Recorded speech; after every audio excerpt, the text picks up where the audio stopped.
All right, guys, welcome back to another video. It's been a little bit, but we're out here this morning, getting a little bit later start. It's been a really good spring Chinook bite, but it's been an early morning thing. So I decided, you know what, I'm gonna sleep in today about mid-morning-ish and see if I can find a early summer steelhead or maybe an old winter steelhead. But today's focus is gonna be more steelhead. So I'm gonna kind of go over my rigs as I go out through the day, but right now I'm starting out with one of my jigs I tied, bobber and jig setup. Got another rod with a spinner on it. I'll be switching back and forth between jigs, beads, pink worms. But yeah, we're gonna get going, and it's a beautiful, beautiful river today, you guys. I'm really glad to be out here. So let's get her done. All right, you guys, I don't know how good the GoPro can see, but this is just a beautiful steelhead run.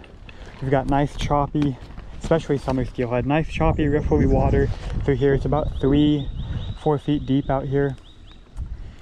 I'm just gonna start right at the top of this and right on this inside. It's pretty shallow. We're already banging bottom pretty good. I might have to go out a little further. Move my bobber stop down a little bit. But these steelhead, you guys, can sit in very shallow water. These steelhead don't need anything, you know, over a foot deep sometimes. Sometimes just a foot of water is what these summer steelhead will be sitting in. So I'm just gonna start in kind of close and cast just to where that bottom starts to deepen out a little bit. That first little drop is where I want to start fishing.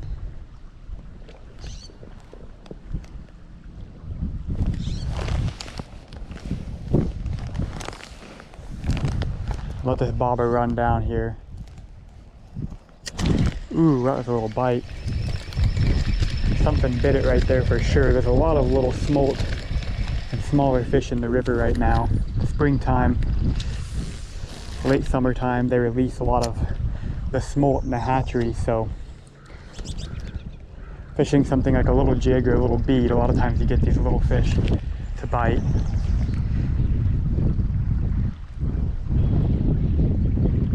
The wind out here is kind of brutal.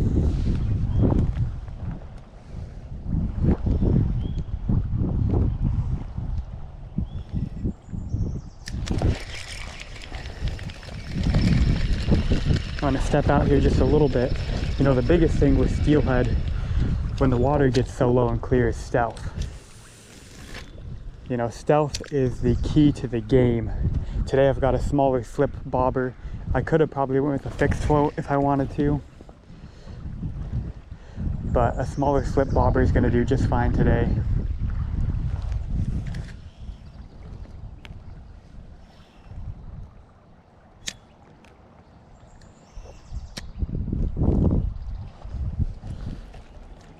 Just a ton of little guys in there pecking at my bait. I got a little piece of shrimp on the back of this jig, and I almost always fish something on my jig. I rarely ever just fish just a plain jig with nothing on it. I always have some kind of bait on the end, whether it's a prawn, a coon shrimp, sand shrimp, whatever it may be. I almost always want to have some kind of bait paired up on a jig. But when there's a lot of little fish around, little trout, little smolt, sometimes that can be very annoying.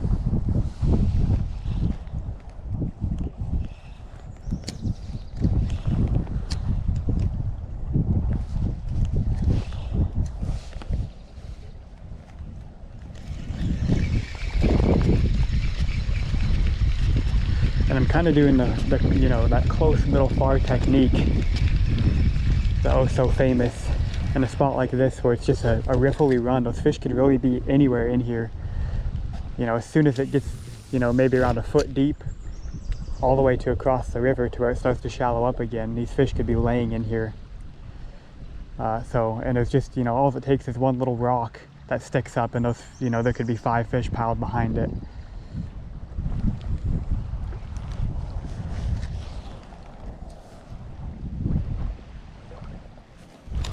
There's a bite.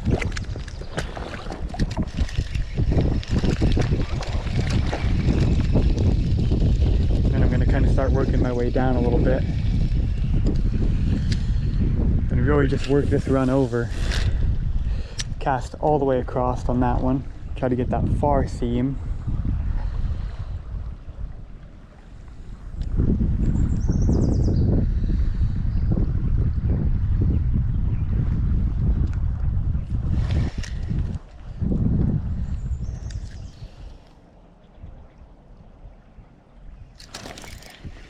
The wind out here is making it tough today.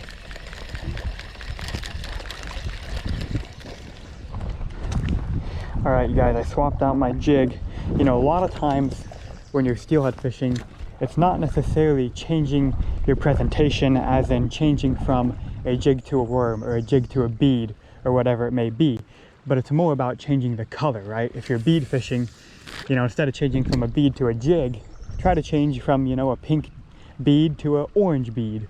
Or, you know, same with a jig. If I'm fishing that pink jig, instead of just taking it off and putting a bead on, I'll switch it up and throw a different color of jig, because it may still want a jig presentation, might just not be the color that you were fishing. Steelhead can be a very color conscious fish, especially with how many anglers are on the river. A lot of times, my bobber is gone right now. A lot of times, all it takes is them seeing a different color than what they've seen, you know, recently, and it'll get them to go. Like this jig here I call my orange coonie. It's kind of an orange marabou jig, or excuse me, orange rabbit fur jig with a little bit of marabou sticking off, and it looks like a little coon shrimp on it. So it's kind of a coon shrimp presentation, and then you can put a little piece of prawn or a little piece of coon shrimp tail on the end of it and really get that coon shrimp kind of look to it without having to fish a coon shrimp all day long.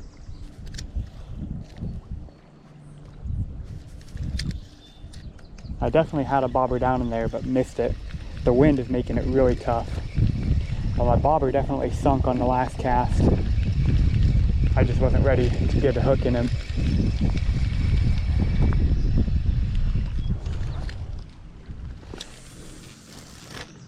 Toss this orange one around. And you can see I'm just really covering water, starting close, going further, coming back in, really trying to cover this hole. Because those fish, I mean, those fish are only, you know, a few inches wide, so it doesn't take much. You know, a few inches over can make a huge difference between getting that fish, you know, right in the face and getting him to bite or not. There's just a ton of little guys in here chewing my jig up. That's all right though. One of these times it's gonna go down and be a steelhead, I know it.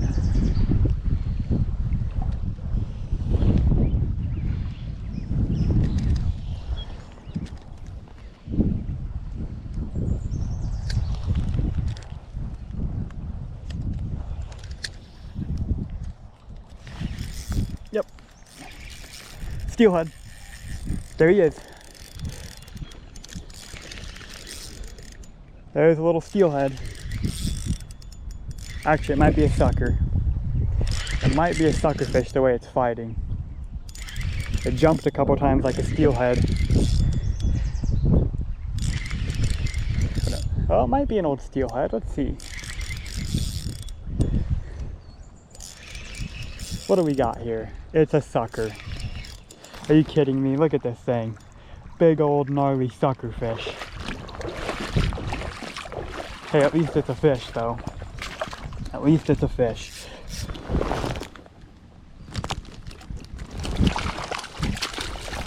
All right, get out of here, sucker. Dang sucker fish. All right, a lot of times in the summertime and in the springtime, the water will warm up. And when the water starts to warm up, the sucker fish, the whitefish, start to get very active. I'm pretty sure that they spawn in the spring. Don't quote me on that, but I think the sucker fish spawn in the springtime, so they start to get very active when the water starts to warm up. And a lot of times on like a, you know, a jig or a pink worm, you get those sucker fish. That was a really good bobber down though. When I first hooked it, it came out of the water and I thought it was a steelhead. Oh my gosh. the same spot my bobber just drained. The same spot I just hooked that other sucker, it just drained again. And my shrimp's gone. Put a new piece of shrimp on here. All I'm doing is just taking some grocery store prawn. You can get it pretty cheap at anywhere, Walmart, wherever, Safeway. And you can do whatever you want with this prawn. You can cure it up like you do coon shrimp. You can get different cures.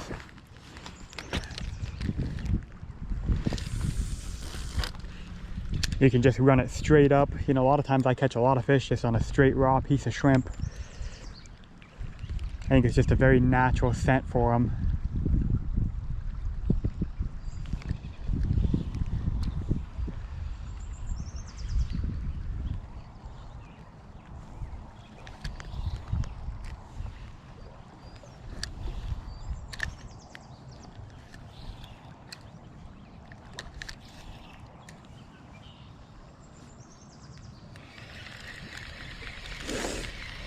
Man, that got my heart going a bit. All right, now I got a spinner. That's just a number 4 blue fox. Gonna give this guy a couple casts in here.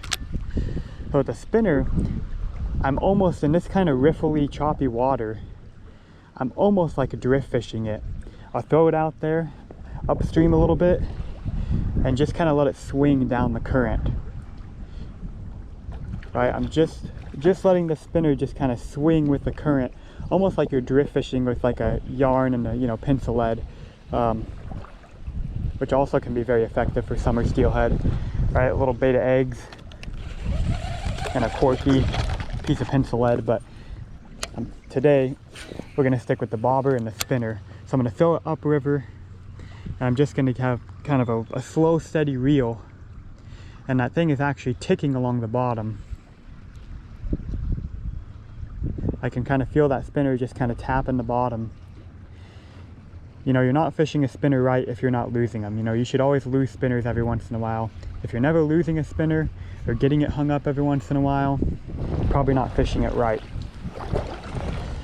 And I kind of do the same thing as that bobber. You kind of cast in close and get this kind of inside swing, cast to the middle, get that middle swing, and then you can throw it all the way across and swing it all the way across. As far as colors for spinners, I go 2 different routes. I go with a dull spinner, something maybe, you know, black with maybe a little silver on the blade, a darker blue or purple, or like a dark copper, something kind of dark that doesn't throw off too much flash. And then I'll go complete opposite, something like a bright pink, you know, chartreuse and yellow, bright orange. Those are kind of the 2 ways I approach a spinner. I use more of a mellow toned down one, and then just the bright, obnoxious spinners. But a lot of time for summer steelhead, it's kind of those darker spinners that do good. The Michael Jacksons, you know, the black with the chartreuse and silver, or this one's black with silver and orange. Just something dark with a little bit of flash and a little bit of contrast in it. Now there was a guy fishing a little bit lower when I first got here, so he might have already fished this hole out.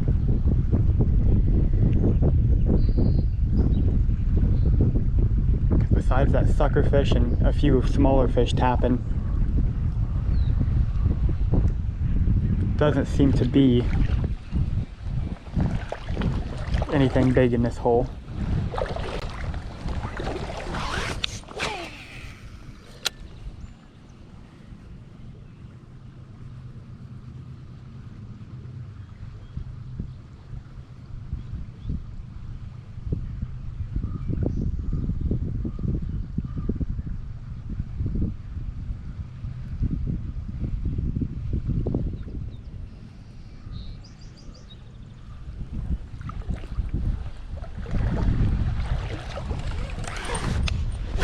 Make one across.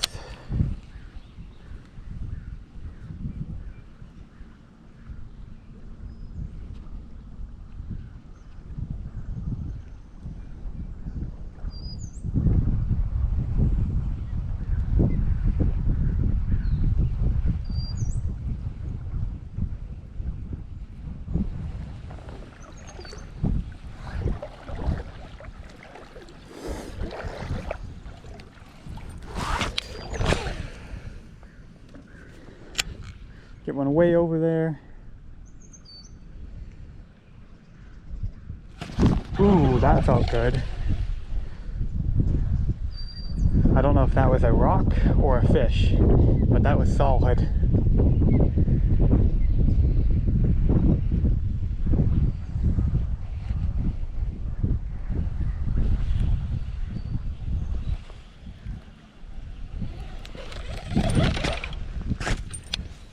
Try to get one over there again.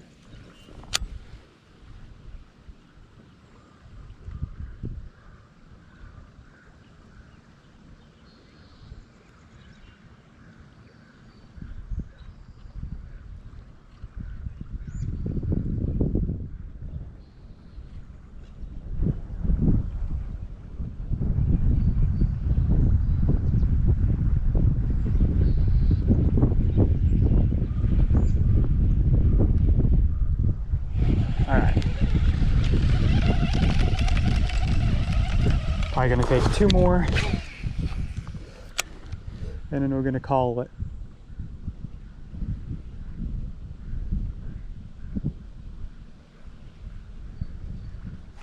Oh, probably the same rock.